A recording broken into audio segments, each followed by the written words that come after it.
160억 년 전 우주 대폭발. 태초는 거대한 혼돈이다. 소행성들이 충돌을 거듭하며 태양계가 모습을 갖춰간다. 그리고 원시지구. 뜨거운 용암이 쉼없이 분출하며 지각을 형성하고 열기가 식어내린 붉은 바다는 지구의 생명력을 깊숙이 감춘 채로 40억 년의 시간을 기다린다.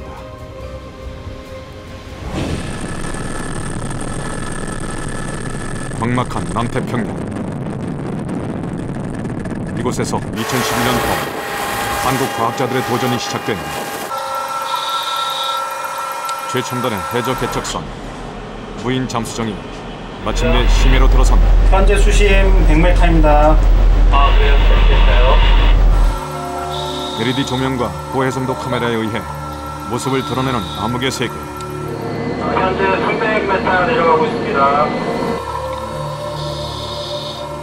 인간의 상상을 뛰어넘는 신비한 생명체들이 비밀스런 생명을 이어가는 이곳.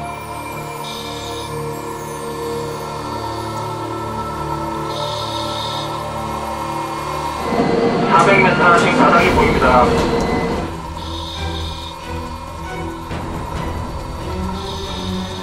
마침내 대한민국 탐사팀이 강렬한 생명력으로 살아 숨쉬는 지구상의 마지막 미개척지 심해의 비밀의 최초로 도달한다.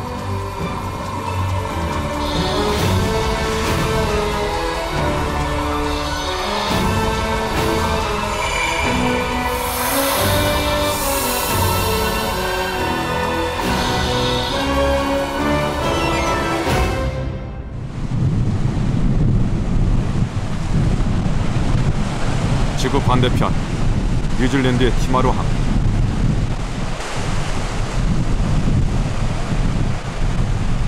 극지를 누비는 최첨단 연구 선박 아라운호는 남태평양으로 향하는 중대한 도전을 준비하고 있었다. 2011년 3월 20일 국내 심해 전문가들이 아라운호에 생산한 엄격한 기준으로 선발된 탐사대다.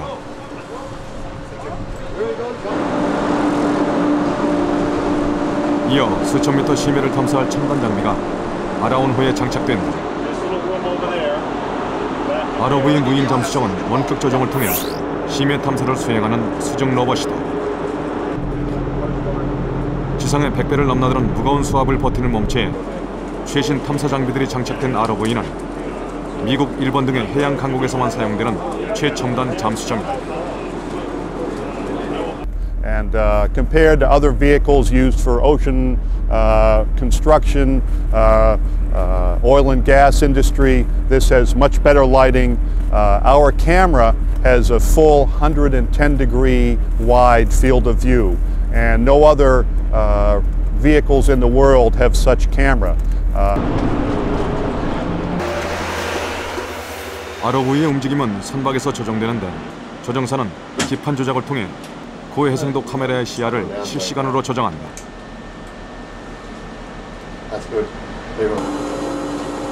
실시간으로 로봇팔을 조작해 심해의 피분을 채취하는 통합 탐사도 가능하다. 이 진일보한 시스템은 국내 최초로 이번 탐사에 도입됐다. 기존의 탐사는 배 위에서 그 카메라를 보고선 그 다음에 나중에 샘플링을 하는 좀 이원적인 방법이었습니다. 그렇지만 이번에는 그 ROV라고 하는 일종의 로봇을 이용해 가지고 직접 눈으로 보면서 바로 샘플도 채취하고 또 거기서 우리가 필요로 하는 정보를 얻을 수 있는 그러한 아주 그 해저면에 근접된 그러한 그 탐사를 수행할 수 있다는 게 아주 큰 차이점이고요. 드디어 넓은 남태평양으로 출항하는 탐사대. 뉴질랜드 대지진으로 인해 예정일보다 3일 늦어진 출발이었다. 스톱버! 탐사팀이 향하는 목적지는 남태평양 한가운데에 위치한 섬나라 tonga공화국 근해. tonga로부터 350km 떨어진 해역으로 한국이 독점적인 탐사권을 획득한 것이다.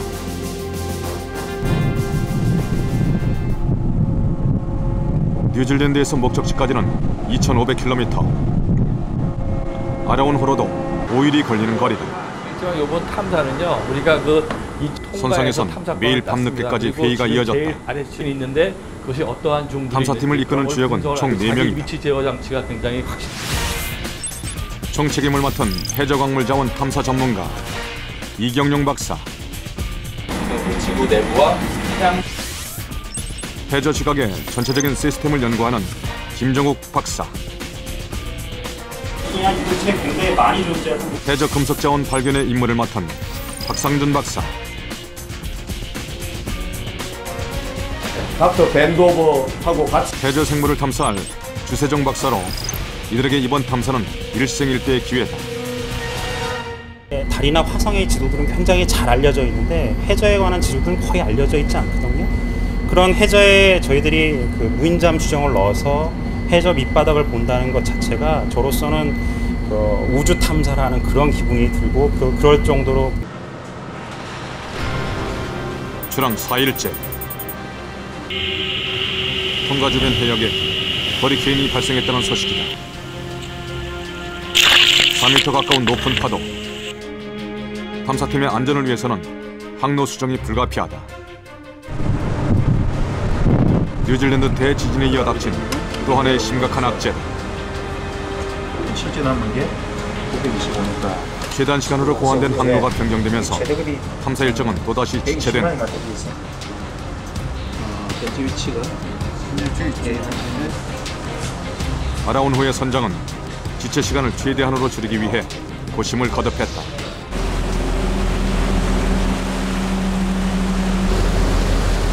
허리케인을 피해 돌아가는 19시간의 백길.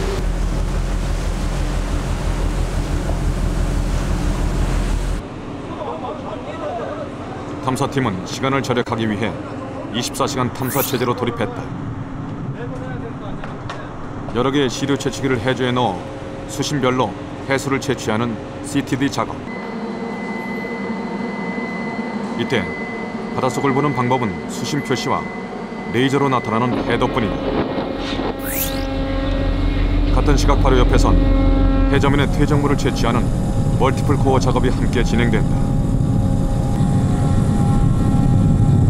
채취기를 수심 1000m의 심해에 넣어 퇴적물을 채취해 분석하는 방법이다. 바다 밑에 있는 해저면에 있는 퇴적물을요, 교란되지 않게 표층부터 퇴적물을 그대로 떠오는 겁니다. 그래서 해저 밑바닥에 퇴적물을 담고 올라오는 시료 채취기. 약 지름 10cm에 불과한 통에 담긴 심해의 정보는 극히 일부다. 이나마 썩지 않게 보존한 후 새로운 발견이 있기를 기대하며 분석한다. 이 수직적으로 어떻게 분포하는지 층별로 어느 종류의 생물들이 어떤 수직 분포를 가지고 있는지 보기 위해서 이렇게 층별로 잘라가지고 환경 연구를 위해서 그 생물 분석 위한 시료를 처리하고 있는 중입니다. 기존 탐사는 커봐야 지름 1m에 불과한 시료 채취기를 이용하기 때문에 심해를 미루어 짐작할 수밖에 없다. 이것이 지금까지 국내 학자들이 겪어온 한국 심해 탐사의 현실이었다. 1km, 1000m에서 이제 1m짜리로 바닥을 한번 이렇게 붓는다는 것이 그 스케일로 이렇게 비교해 봤을 때 얼마나 이게 정확도나 이런 점에서 그러다 보면 실제적인 어떤 부분만을 전체를 못 보고 부분만을 보게 되는 어떤 그런 오류를 범할 수도 있고 사실은 또 자세하게 더 보지도 못하는 거고. 출항 6일째. 마침내 탐사권 확보 지역에 도착했다. 탐사팀은 곧바로 무인 잠수정 ROV를 가동하는 작업에 착수했다. 연구인생 10수년에 처음으로 맞는 본격적인 심해 탐사의 시간이다. 우리나라에서 최초로 지금 하고 있는 일이라서 자부심이 굉장히 큰데 지금까지 지나온 과정이 너무 이제 태풍도 있고 지진도 있고 해가지고 굉장히 늦어지는 바람에 걱정도 많이 되고. 그래서 여러 가지 안 좋은 일이 많았는데 앞으로는 날씨도 좋고 좋은 일만 좀 계속되기를 진짜 기도하는 마음으로 있습니다. 드디어 케이지에 실려 바다로 들어서는 ROV. 해저면에 근접한 후 ROV는 케이지에서 나와 밑바닥을 수평 이동하게 된다. 심해로의 첫 번째 도전은 성공할 수 있을까? 입수와 동시에 잠수정에 장착된 카메라가 고해상도의 화질을 실시간으로 전송하기 시작한다. 하강 속도는 10분당 150m.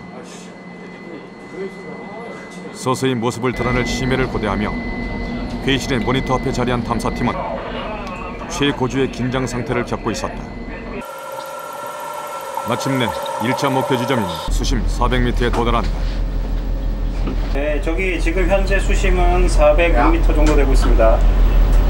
네, 그리고 USL 지금 잘 들어오고 있네요. 다른 저기 메탄, CO2, 다른 센서들 전부 정상적으로 잘 들어오고 있습니다. 플랑크 통과 부유물이 조명을 받아 눈처럼 빛나는 마린 스노우.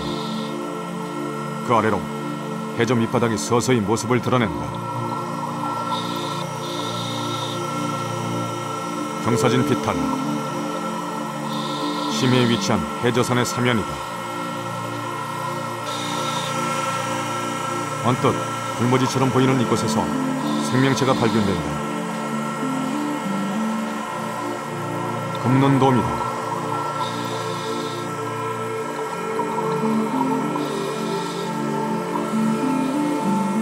파리 지옥을 닮은 심해 말미잘도 눈에 띈다. 심해 생물은 인간의 상상을 뛰어넘기도 한다. 마치 두꺼비처럼 앉은 듯한 물고기. 바다 두꺼비라고도 불리는 점심뱅이다.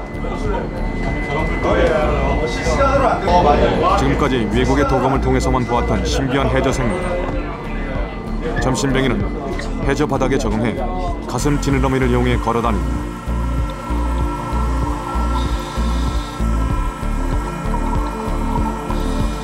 지상보다 400배나 무거운 수압이 짓누르는 해저는 심해 생물들의 세상이다. 심해 보호색인 붉은색을 한 홍살치류는 날카로운 가시로 침입자를 경계한다.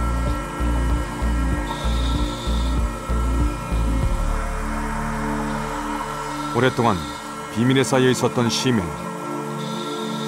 탐사팀은 비로소 지구가 간직한 태고의 비밀에 한 걸음 다가섰다.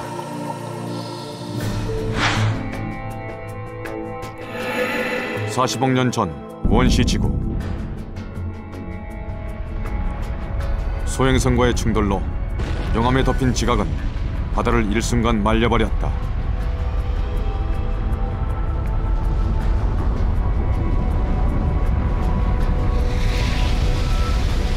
소행성의 파편이 만들어낸 달 아래 열기는 식으면서 빗물이 되어 내리고 거대한 바다가 만들어졌다.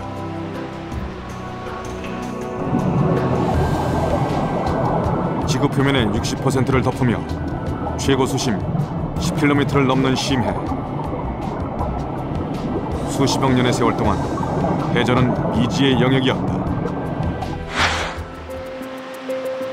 1934년 동물학자 윌리엄 비비 박사는 인류 최초로 심해 탐사 계획을 세우고 지름 1.4m, 두께 4cm의 강철공에 몸을 싣고 수심 920m까지 내려갔다.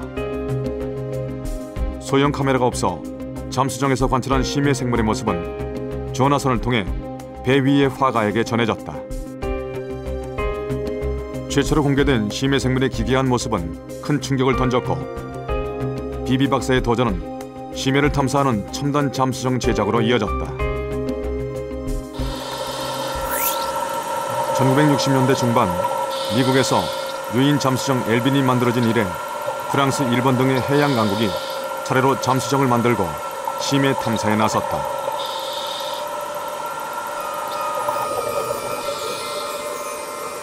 심해에서 발견된 생명체의 모습은 수면에서 보던 것과 달랐다. 심해에서 촬영된 오징어는 내장 기관이 투명하게 비쳐 보인다. 수면의 빛이 약한 푸른빛으로 비치는 중충대. 이곳엔 투명한 몸체를 가진 생물이 많다.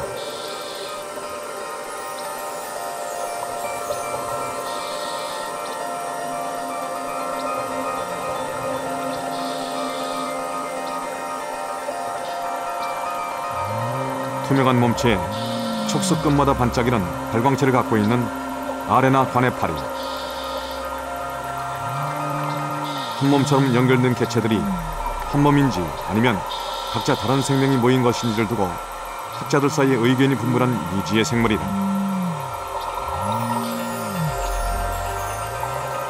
이곳 생물의 또 다른 특징은 크게 발달한 눈이다. 올빼미 물고기의 큰 눈은 빛의 양이 매우 적은 심해에서도 최대한 많은 빛을 모으기에 유리한 구조다.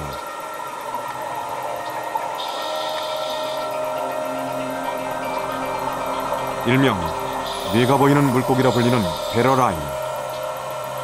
그러나 투명한 위피 넘어 비치는 것은 뇌가 아니라 올려다보는 눈의 수정체다. Unique thing about this was the clear dome that protects the eyes, which nobody had ever seen intact before. Imagine the animal's looking up and sees something glowing above it, and the animal's facing up while it's still looking up, and comes and eats that particle that it sees in front of it. 베럴 아이의 뇌는 눈 뒤쪽에 위치한다.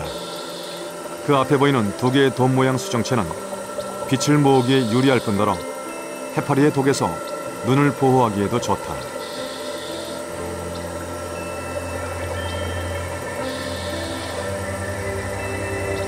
척박한 심해 환경에서 표충 생물의 부유물인 마린 스노우는 심해 생물들에겐 귀중한 먹이원이다.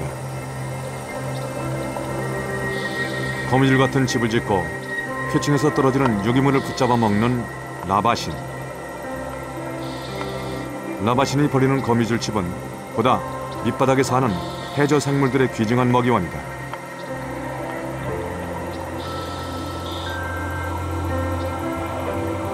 특징적인 귀를 휘날리며 유영하는 비치볼 크기의 덤버 문어. 아기 코끼리 덤버를 연상시키는 귀는 사실 지느러미다.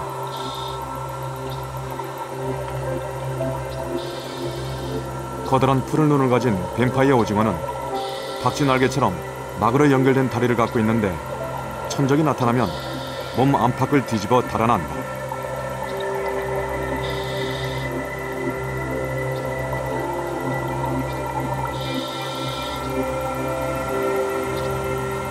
가만히 서서 먹이를 기다리는 세다리 물고기. 바닥 생활에 적응해 지느러미가 다리로 진화한 신비한 생명체다. 심해에서 생명체를 발견할 확률은 표층에 비해 100분의 1 정도로 희박하다. 때문에 모처럼 먹이를 발견하면 단번에 물어 절대 놓치지 않도록 이빨이 날카롭게 휘어진 생물이 많다. 심해 아귀도 그 중에 하나로 머리의 발광기를 낚싯대처럼 흔들어 사냥감을 유인한 뒤 안쪽으로 휘어진 날카로운 이빨로 단번에 물어버린다. 짝짓기를 할 때도 마찬가지로 작은 수컷은 암컷을 만나면 배를 물고 떨어지지 않는다. 몸집에 비해 큰 입과 이빨을 가진 심해어. 그들의 괴기스러운 모습은 황량한 심해 환경에 적응한 놀라운 진화의 산물이다.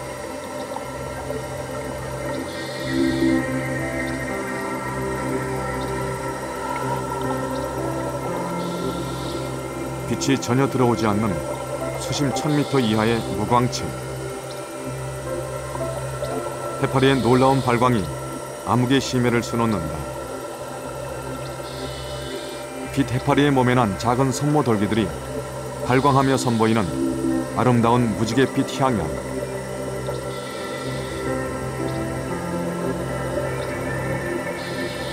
암흑의 심해에서 다른 생물들과 의사소통을 하기 위해 발광 시스템을 진화시킨 결과다.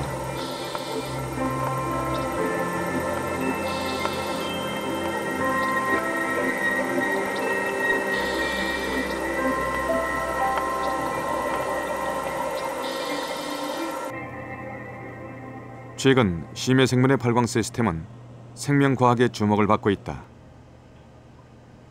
심해 생물이 합성하는 발광 물질을 응용한 생명과학 연구는 2008년 노벨상을 받을 정도로 첨단 과학으로 인정받는다. So if you want to map the nervous system of an animal, you can put this gene in near where the nervous system genes are, and the nervous system will be lit up with green fluorescence. You could visualize where all the tumor cells are in an organism without actually having to sacrifice it. And so in the living animal, you can see the progression of a treatment by looking for the fluorescence that's associated with the tumor cells. So all these applications that have come from this protein that was originally in a jellyfish and the genes that were taken out of a jellyfish. 미국을 대표하는 해양연구소 우주홀. 이곳은 무려 4대의 심해 잠수정을 보유하고 있는데 제이슨은 그 중에 하나로 수심 6,500m의 심해까지 탐사하는 무인 잠수정이다. 이런 첨단 장비로 우주홀의 과학자들은 놀라운 발견을 얻기도 한다. I was on watch when we came on this thing, and it was amazing. We were seeing flashes of flame. I think we were somewhere 900 meters deep. 태평양 서부 마리아나 제도 인근 해저에서 제이슨이 촬영한 해저 화산의 폭발 장면. Oh my God. 구름처럼 솟아오르던 소용돌이가 점차 강력해지며 유황과 암석, 불꽃이 분출되기 시작한다.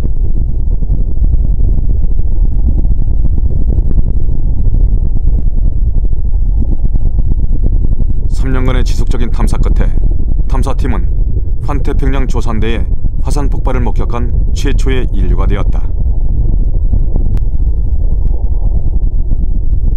But we went and we sampled for 8 or 9 days that same volcano, 12 hours a day, and it never got old to look at this thing. It was spectacular. The lava flows happening underwater, the explosions. 1980년대 중반 세간의 화제가 되었던 신선한 타이타닉호의 선체 발견. 우주홀 연구소는 4대의 잠수정을 활용해 인류의 미래를 바꿀 심해 탐사의 역사를 만들어가고 있다. A little phrase that says when you turn on the lights down underneath the ocean, you will always see something new. You'll find on the seafloor new minerals, or in the seafloor new minerals. Every time we go down, new species are discovered. One of those species may be the cure for Alzheimer's or some other disease. The deep sea also is a challenge to get to. 남태평양 심해 탐사 둘째 날. 수심 400m까지의 시험 탐사에 성공한 탐사팀은 이제 본격적인 심해 탐사를 눈앞에 두고 있었다. 98m입니다. 20분이 지났을까. 예정대로라면 수심 300m의 중층 수역이 나와야 하는데 ROV에서 전달되는 화면에 변화가 보이지 않는다. 한 지점에 멈춰선 수심 표시. 무슨 일이 생긴 걸까?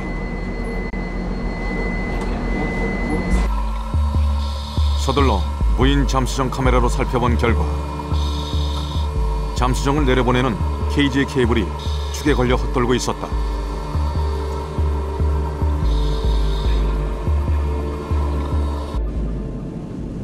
결국 146m 지점까지 들어간 케이지는 그대로 인양됐다. 수면에 떠서 부유하는 잠수정을 인양하는 것은 더욱 어려운 일이었다. 이번 탐사에 쓰이는 잠수정은 미국의 탐사업체에서 임대한 것으로 수리 역시 그들에게 전적으로 맡기고 기다리는 수밖에 없었다.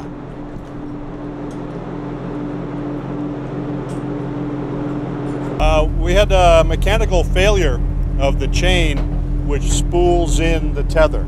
So when the vehicle left the cage, as soon as it left the cage, this chain broke and we couldn't pull the vehicle back in the way we had hoped.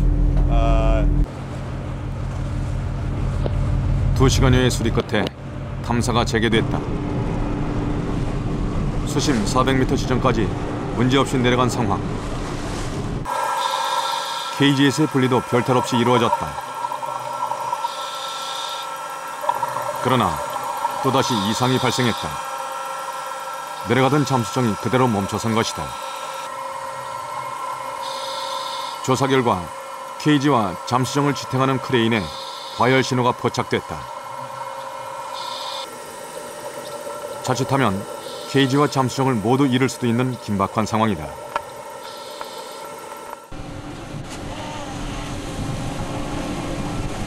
기술팀이 총동원돼 잠수정을 배전으로 옮긴 후 고장의 원인을 찾기 위한 대대적인 작업이 시작됐다.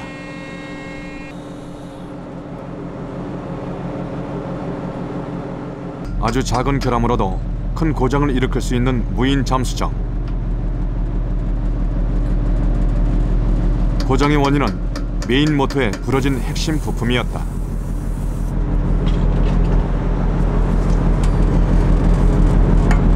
Is your problem ready? What's the problem? Yeah. The magnetoid coupling. It's just deteriorated. 그러나 더 심각한 문제는 남태평양 한가운데에서 이 부품을 구할 길이 없다는 데 있었다. 결국 탐사는 중단됐다. 서로 책임 공방을 벌여도 답은 나오지 않는 회의. 그러나 연구원들의 의지는 확고했다. 회사에서는 아니면 저는 계속 있을 거예요. 환경이라도 좀 더 하도록 24시간씩 하면 합니다. 할 수 있습니다. 여기서 탐사를 포기할 수는 없다. 어떻게든 빨리 부품을 구해 탐사를 재개해야 한다. 백방으로 알아본 결과 연구원들은 싱가포르에 부품이 있다는 정보를 입수했다. 문제는 공수되는 시간이다. 내일 점심때쯤이면 딴 스테이지를 가서 하고 나서 바로 통과로 가서 그 파트 받아서 고친 후에 다시 이 자리로 오면 나머지 일은 통과에 한국해양연구원 지소가 나서면 탐사 시간을 조금이라도 더 벌 수 있다. 탐사팀은 할 수 있는 모든 대안을 찾고 있었다. 가급적 멀리까지 나와가지고 우리한테 좀 전달할 수 있도록 그렇게 좀 조치를 좀 취해줬으면 좋겠어. 이제 할 수 있는 일은 기다리는 것뿐이다. 이제 그만 찍으세요. 미치겠어요. So how many hours from here? 한국해양연구원과 이경용 단장이 11년에 걸쳐 준비해온 대한민국 최초의 심해 탐사는 암초에 부딪혔다.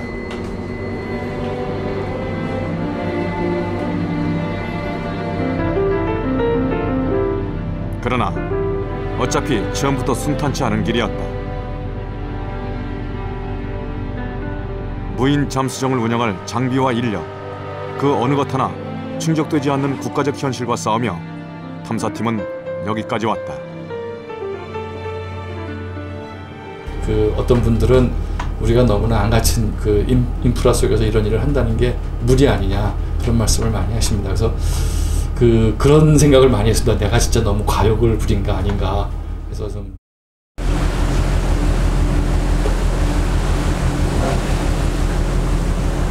통과 인근 해역에 독점적인 탐사권을 획득하는 데 걸린 8년의 시간. 본격적인 심해 탐사를 준비한 3년의 시간. 집념으로 점철된 11년은 국가의 미래를 위한 것이기도 했다.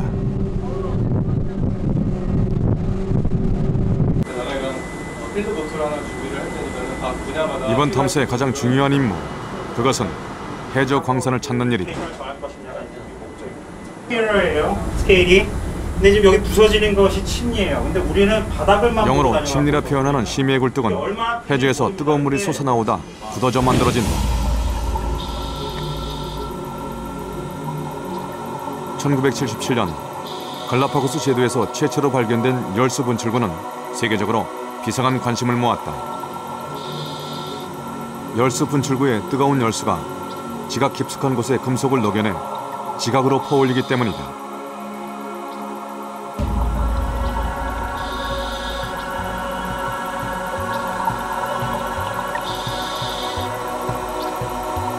Hydrothermal vents occur where hot water comes up through cracks on the ocean floor, and as it emerges at temperatures between 200 and 400 degrees centigrade, it mixes with cold seawater, which is about 2 degrees centigrade. There's a massive chemical reaction and there's lots of precipitation of minerals. 끊임없이 생성과 소멸을 반복하는 지구의 지각. 그 경계는 대부분 깊은 심해저에 있다. 이때 지각의 경계 부분, 해저의 얕은 지각틈 사이로 스며든 물은 마그마에 의해 데워진 후 주변의 광물을 녹이며 해저면으로 분출해 열수 광석을 만든다. 금속 성분이 그냥 지각에 쭉 퍼져 있으면 저희들한테 아무런 도움이 되진 않죠. 한 곳에 농집이 돼야 되는데 그 한 곳에 농집이 된다는 것은 마치 저희들이 뜨거운 물에다가 설탕을 타고 식히면 그 설탕이 침전을 하게 되겠죠. 그 침전한 그 덩어리들, 그것들이 모여 있는 것들이 금속이라고 생각하시면 그것이 저희들한테 광산이 되는 겁니다. 열수가 만들어내는 광산, 열수광산은 처음부터 탐사팀의 목표였다. 2008년 대한민국의 이름으로 독점 탐사권을 획득한 25,000평방미터의 해역. 이 지점을 선정하기까지 탐사팀은 통과 해저 지각의 경계며 10평방킬로미터의 해저를 레이저로 훑었다.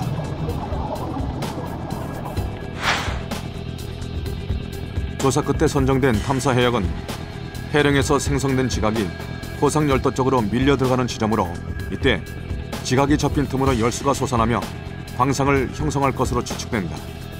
광역 탐사를 하는데 한 3, 4년의 시간을 보냈고 그 광역 탐사의 결과를 가지고 다시 유망한 중역 탐사 정도의 지역을 뽑는데 한 1, 2년이 걸렸고 그 다음에 지금 최종적으로 유망한 광구를 뽑아서 다시 탐사는 지금 정밀 단계에 와 있기 때문에 저희들이 한 7년 정도의 세월을 지금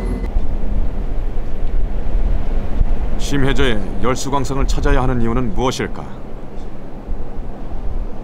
금을 채굴하는 전라남도 해남에 은산광산을 찾았다.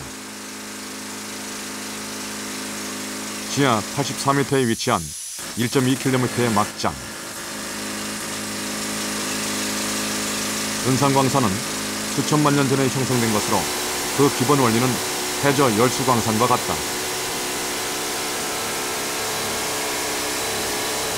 이곳엔 수천 년 전 화산 폭발의 흔적이 있는데 화산 바로 밑에 얕은 지표면에서 마그마에 의해 데워진 열수가 광맥을 형성한 것으로 보인다. 육안에 안 보여서 찾기가 힘들지만은 그래도 이런 여기 하얗게 그 뭐 맥상으로 이렇게 보이는 곳이 이제 그 석영이라는 강물인데 이런 석영맥들은 이제 열수광산의 하나의 증거가 됩니다. 그들은 이제 여기 있는 모함은 그 은하에 열수가 솟아오르다 굳어진 석영맥에 금과 동 같은 광물이 녹아 있다.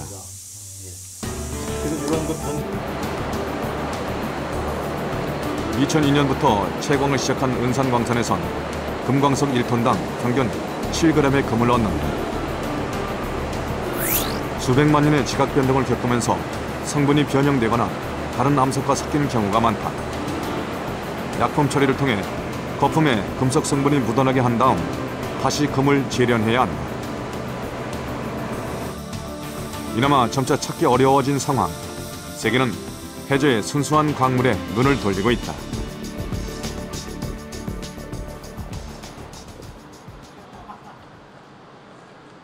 세계적인 광업 국가 호주의 국책연구소.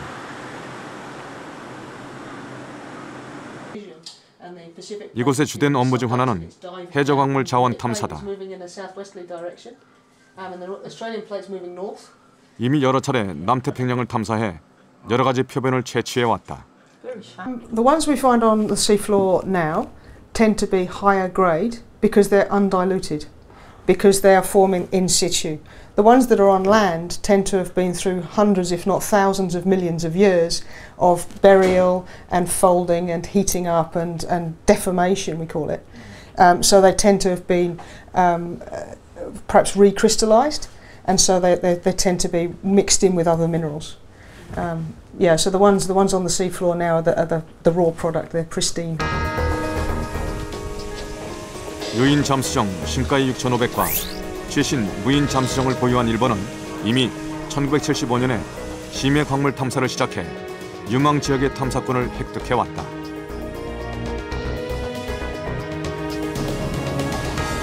올해 해저 광물 조사에 쏟는 예산만 무려 68억에 약 910억 원을 열수광산 개발에 투입한다. 해저 자원을 채광하는 로봇 개발도 완성 단계에 이르러 심해 자원 전쟁은 더욱 치열해지고 있다.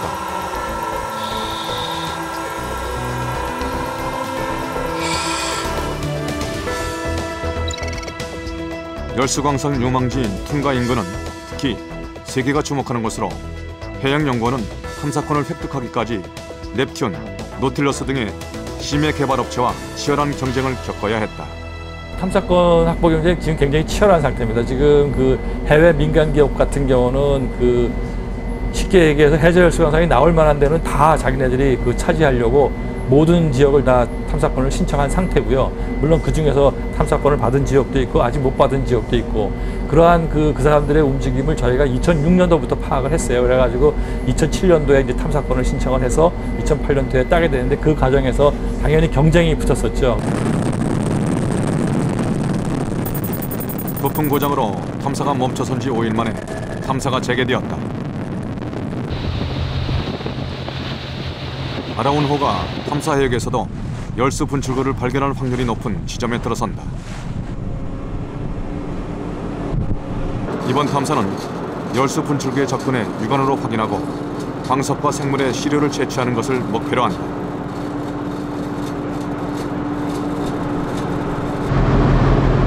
드넓은 대양에서도 몇 미터 오차 범위 내로 위치를 제어하는 아라운호.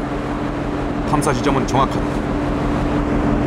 그러나 열수광상의 발견은 누구도 장담할 수 없다. 바다에서 열수광상 찾는 거는 서울 한복판에서 김아무개 찾는 것처럼 어렵습니다. 왜냐하면은 굉장히 광활하고요. 그다음에 이 해저 열수광상이 존재하는 사이즈가 지금까지 크다고 한 게 400m 표면적이 그 정도밖에 안 됩니다. 제 생각에는 아마 달 지각에서 지각 하부에서 어떤 지하 자원을 찾는 거랑 똑같다는 생각이 듭니다. 지금 현재 우리 지구의 해저면의 지도는 상세한 지도는 거의 작성이 되어 있지가 않습니다. 그래서 그런 작성이 되어 있지 않는 지도를 가지고 보물섬을 찾는다는 것이 상당히 어려운 거죠. 드디어 모습을 드러낸 목표 지점 해저선의 산봉우리. 무인 잠수정 ROV가 해저선의 사면을 타고 하강한다. 모니터로 실시간 전송되는 화면을 지켜보며 ROV의 방향을 지시하는 탐사팀. 그 시야에 사면의 아래쪽으로 하얗게 변질된 광석들이 보인다. 하얀 부분은 해저 열수에 의해 현무암이 변질된 흔적. 이 어딘가에 열수 분출구가 존재한다는 증거다.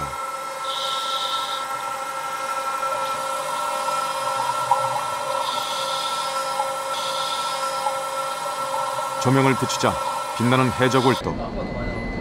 마침내 탐사팀은 국내 최초로 열수 분출구를 발견했다.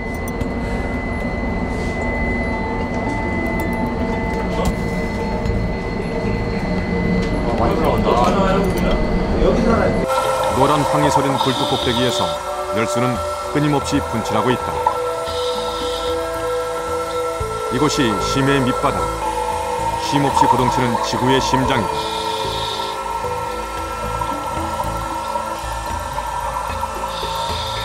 지구 내부의 광물을 담은 고온의 열수는 차가운 해수와 만나 순식간에 굳어지며 굴뚝을 이룬다.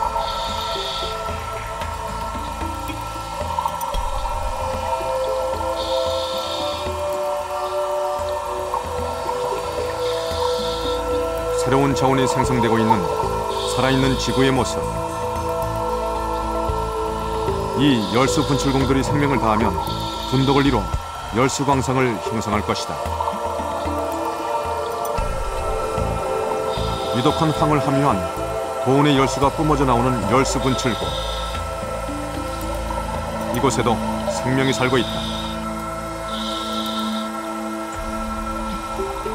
언뜻 산호초처럼 보이지만 열수 분출구 주변에 서식하는 관벌레다.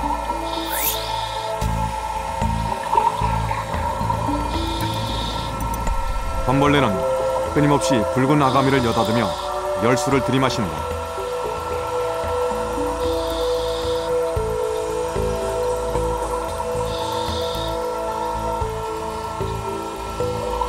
열수 분출구 주변은 풍량한 심해저에서 발견하는 생명의 오아시스다. 군집에서 살아가는 심해 고등, 그 옆으로 몸을 숨긴 심해 어도 보인다. 고등과 홍합, 심해 개가 어우러져 살아가는 열수 분출구의 생태계가 장관을 드러낸다.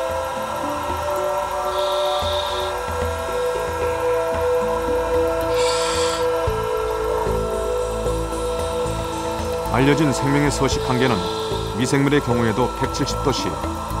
하지만 심해에선 섭씨 300도를 넘는 고온의 열수에 생명이 존재한다는 사실이 그 자체로도 충격적이다.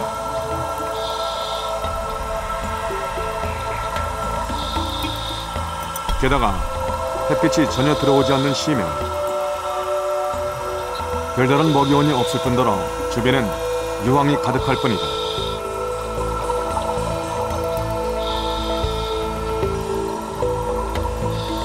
생명에 대한 기존의 상식을 완전히 뒤집는 열수 분출구의 생태계는 탐사팀의 과학자들에게도 중요한 연구 과제다. 열수 분출구는 그 에너지의 기원이 그 분출구에서 나오는 화학 물질에 있습니다. 일반 생태계는 다 태양에서 태양광에 의한 에너지지만 그 생태계를 구성하는 먹이망이라든지 아니면 그 생물들이 가지고 있는 특성들이 지금 현재 알고 있는 거하고는 완전히 다를 것입니다. 미국 우주홀 연구소의 생물팀 연구실. 열수 주변의 생태계는 해양 생물학자들에게 최근 떠오르는 화두다. This is a tube of a tube worm called Riftia, which is the large tube worm that was found at the East Pacific vents. It can grow up to 2 meters in size, and this organism potentially could be only a year old. They grow very, very rapidly. 관벌레는 어디서 양분을 섭취하는 걸까? 해부 실험 결과 학자들은 관벌레엔 잎과 위장주차 없다는 사실을 밝혀냈다.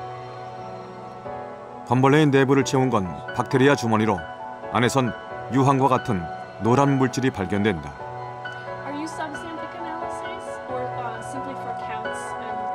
노란 물질의 정체는 황화박테리아. 열수 분출구에서 나오는 황화수소로 영양물질을 합성해 관벌레에게 제공하는 박테리아다.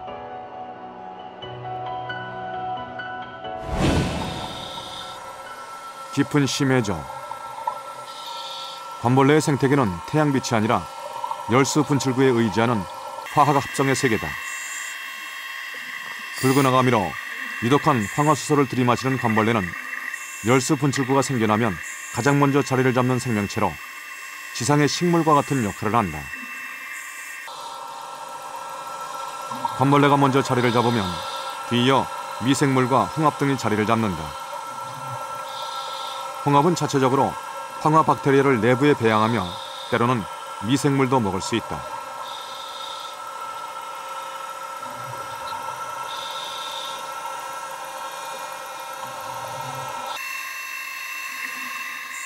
심해 환경에 적응해 눈이 퇴화한 하얀 장림개도 열수 분출구 주변에서 풍부한 먹이를 구할 수 있다.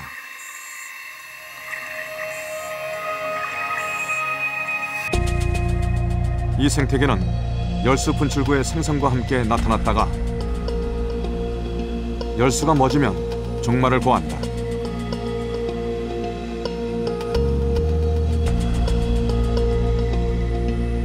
산소가 없고 빛도 닿지 않으며 고온에 유해한 황화수소에 노출된 환경. 그 안에서 번성하는 생태계는 원시 지구의 환경에서 생명이 어떻게 탄생했나를 짐작케 한다.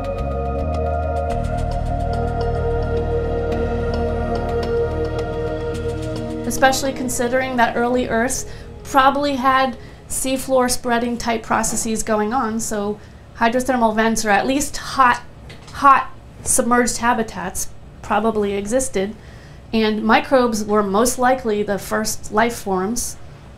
Could have happened underwater at depth.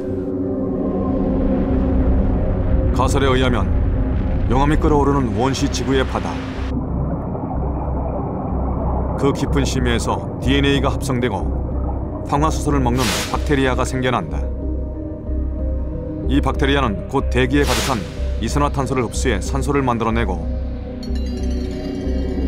자신들이 창조한 새로운 지구의 환경에 적응한다.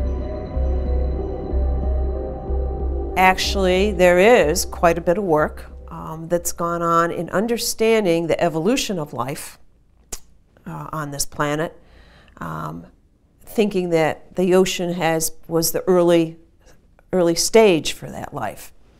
And certainly how we've evolved as a human species, as well as other life on this planet, probably has as its origins some of this biodiversity that began in the ocean. 박테리아들은 자기들끼리 몸을 합치며 세포를 형성하고 세포들은 지구상에 존재하는 다양한 생물을 만들어냈다. 우리 인간도 그중 하나다.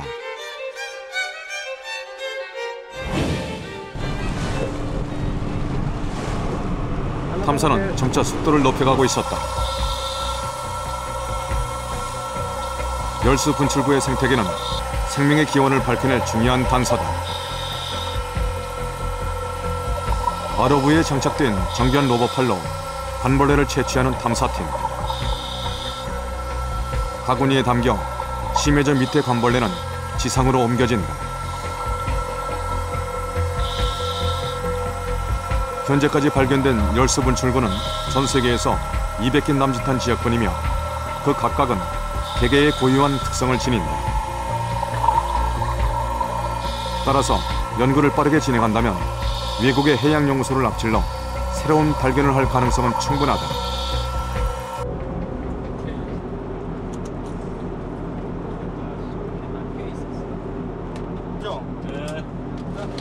수면에 올라온 관벌레. 어렵게 구한 관벌레와 미생물의 시료에서 DNA를 밝히는 중요한 시료가 만들어질 수도 있다.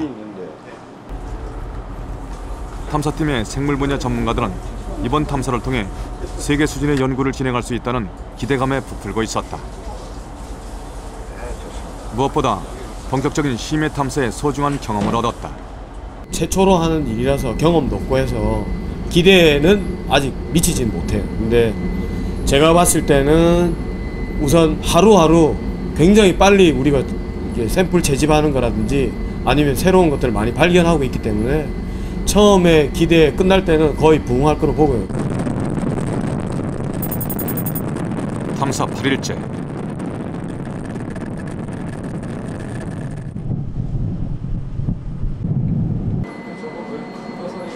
이경용 단장의 얼굴엔 초조함이 어리고 있었다. 탐사팀은 아직 최종적인 성과를 내지 못했다. 저 잡을 거 아니에요? 이번 탐사의 가장 중요한 목표는 열수광산 발견이다. 그러나 대규모로 광석 성분이 응집된 경제성을 담보할 만한 규모의 열수광산은 아직 보이지 않는다.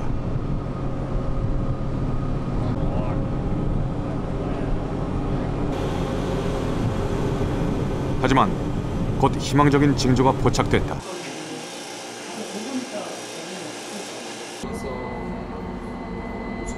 심해지에서 채취한 암석 표본. 표본은 철, 마그네슘과 같은 광석 성분을 함유하고 있다. 탐사팀은 확실히 열수광성에 근접하고 있었다.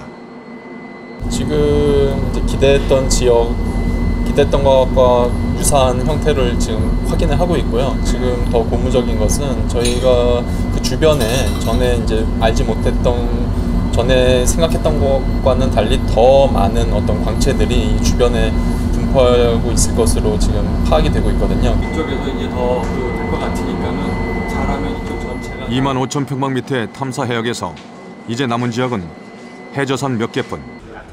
그렇죠. 할수록 탐사팀의 희망은 수심 1000m 지점에 해저선 한 곳으로 집중됐다. 그쪽 형체가 아주 성처럼 생기고.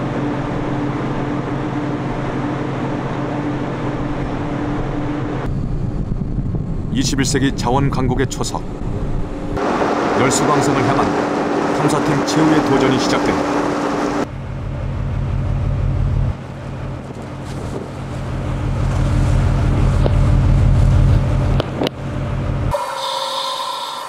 조정실에선 박상준 박사가 무인 잠수정을 예상 지점으로 인도한다. 현재 대합 97m, 베스미티 98m입니다.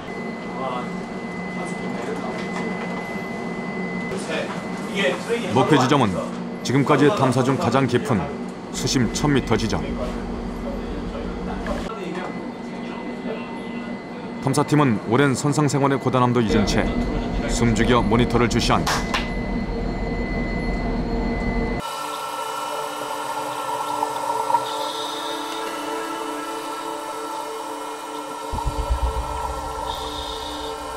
몇 시간이 지났을까?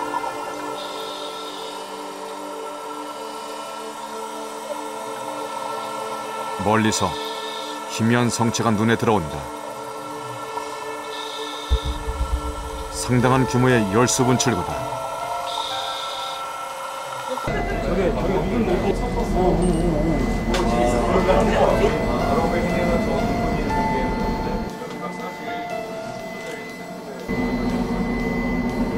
이런 열수 분출구가 주변에 많이 모여 있어야 심해자원 채굴의 경제성을 담보할 수 있다.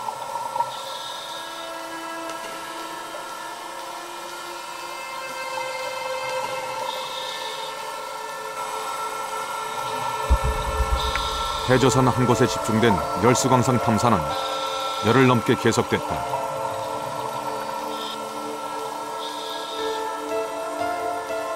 오랜 시간의 의지와 열정은 이제 차라리 간절한 기도가 된다.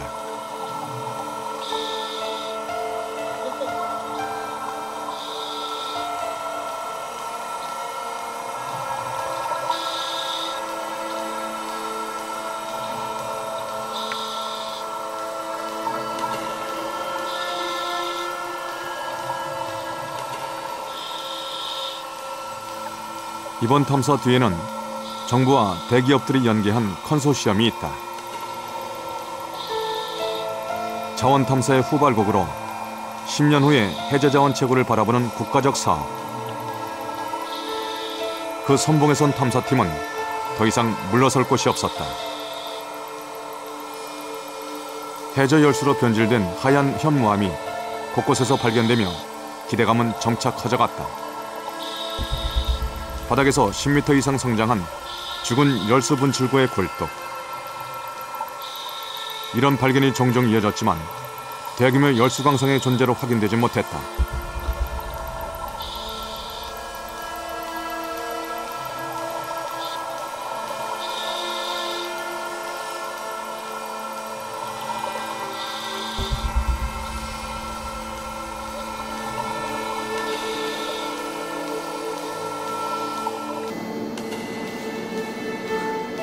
희망과 절망이 교차하던 최후의 탐사. 그 11일째 되는 날. 피로와 긴장으로 굳어졌던 탐사팀의 얼굴에 희망의 빛이 서린다. 2011년 4월 18일 탐사팀은 마침내 대규모 열수광성을 발견했다. 열수 분출구가 허물어져 생긴 둔덕. 레이저로 크기를 조사하자 표층에서 무려 20m 이상 발달한 것이 확인됐다. 탐사전의 기대를 훨씬 뛰어넘는 규모다.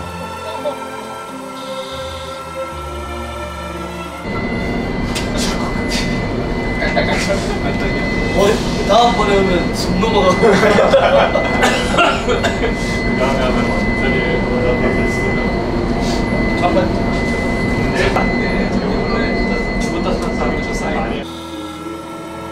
열수광성의 둔덕은 100m 이상 계속됐다.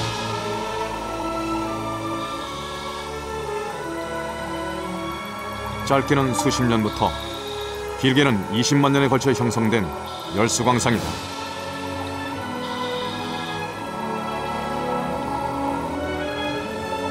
단단하게 굳어진 암석은 열수 분출구가 활동을 끝내고 지구의 자원을 탄생시켰음을 증명한다. 남은 것은 경제성 조사다. 해저 1000m에서 채취한 열수광산 광물의 표본. 대한민국의 첫 번째 열수광상은 경제성 높은 금속들을 다량 함유하고 있다.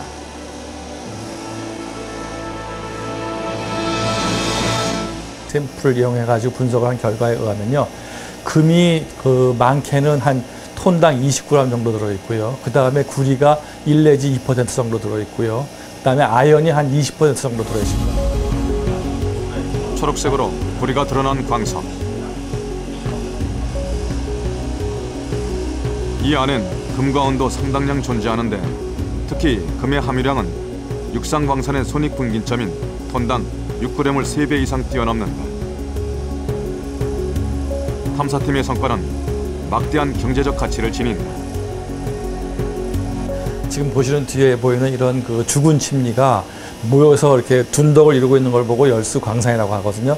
그런 것을 갖다가 100m 이상 쭉 연장되어 있는 걸, 그런 걸 이번에 발견했습니다. 그 정도 된다 그러면 우리가 원래 목표한 게 경제적 가치 약 5조 원 이상의 그런 거를 충분히 달성할 수 있을 것으로 예측을 하고 있습니다. 지구의 비밀을 품고 끝없이 고동치는 바다. 국가의 미래를 걸고 대양으로 나아간 첫 번째 탐사의 여정이 끝나간다. 인프라가 부족한 현실에 맞서며 대한민국 심해 탐사의 첫 장을 성공적으로 마무리한 연구원들. 2011년 말 그들의 도전은 2차로 이어진다.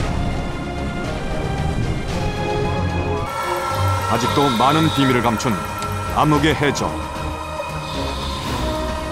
심해로의 도전은 멈추지 않는다.